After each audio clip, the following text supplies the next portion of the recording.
Мы продолжаем. Сегодня в Якутске на воду спустили плавучий университет. Из столицы республики впервые стартовала экспедиция Российского географического общества в составе ученых и студентов. Проводить исследования в плавании на судне капитан Горовацкий приехала и наша съемочная группа. К старту нашего проекта «Плавучий университет на реке Лена». Поздравляем всех!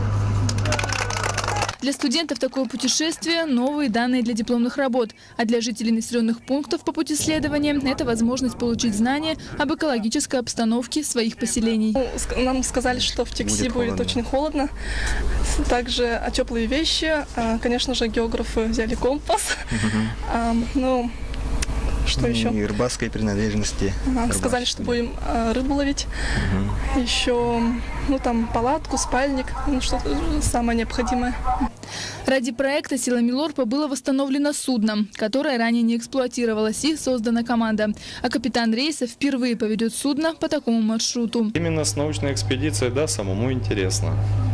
Рейс такой, скажем так, действительно на государственном уровне, поэтому и у нас есть какое-то любопытство, конечно, что-то и они нам поведают, наверное, пока будем ехать.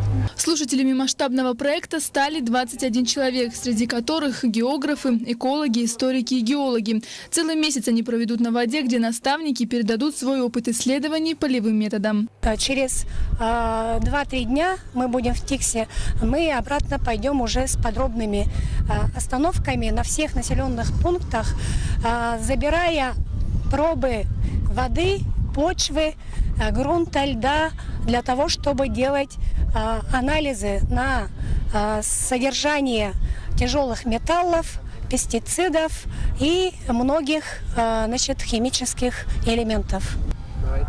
Этому теплоходу предстоит долгий путь. Конечной точкой маршрута станет залив Ниелова. Только через месяц молодые ученые вернутся в Якутск с новыми исследованиями в области экологии.